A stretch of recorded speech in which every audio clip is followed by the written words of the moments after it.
태초에 하나님이 천지를 창조하셨다. 아멘. 산자고는 양지 바른 풀밭에서 이른봄 피어나는 꽃입니다. 까치부르시라고도 부르며 꽃말은 봄처녀입니다. 서울은 남도보다 봄이 늦습니다. 들꽃에 배고픈 서울생활. 어느 봄날 푸른 싹이라도 보고 싶어 동래공원을 찾았습니다. 그때 동래공원 절개지에서 산자고와 할미꽃, 조개나물과 같이 흔하지 않은 꽃들을 만났습니다. 물론 꽃다리나 냉이, 민들레, 새뜨기 같은 것들은 기본이었죠.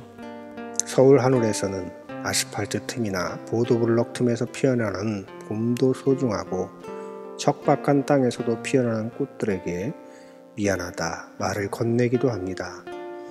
제주도에서 살다 서울에 올라온 이후 들꽃을 만나지 못해 안달이 나서 주말이면 차를 몰고 강원도나 경기도 같은 곳으로 나가 산야를 돌아다니며 들꽃을 만나곤 했습니다. 처음에는 제주도에서 만나지 못하던 꽃들을 만나는 기쁨에 빠져서 그리 힘든 줄 몰랐습니다.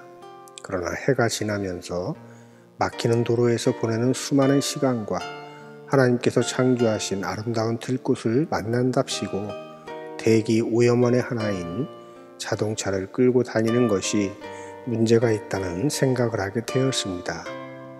그러다 눈길을 준 것이 척박한 도심에 갈라진 틈이었습니다.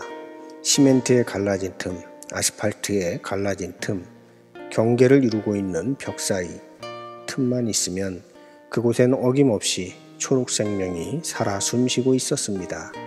그 척박한 곳에서도 꿋꿋하게 살아가면서 마침내 꽃을 피우는 열정과 수고를 보면서 도심의 야생화를 보는 눈이 열리기 시작했습니다.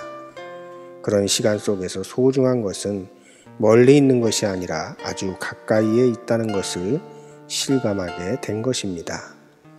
하나님의 사랑도 그렇습니다. 하나님을 느끼는 것도 그렇습니다. 특별한 곳에서만 하나님의 사랑을 경험하고 느끼는 것이 아니라 우리의 일상에서 설거지하면서 걸레질하면서도 하나님의 사랑을 경험하고 느낄 수 있는 것입니다. 일상이라고 여겨지는 것에 감사하며 살아가기란 쉬운 일이 아닙니다. 영적으로 깨어있지 않으면 일상을 그저 당연한 것으로 자신이 노력해서 얻은 것으로 생각하며 살아가기가 쉽습니다. 봄입니다.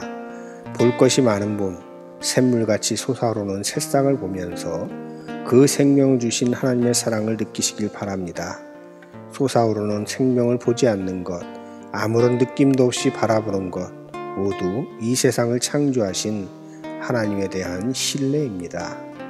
하나님이 천지를 창조하셨다.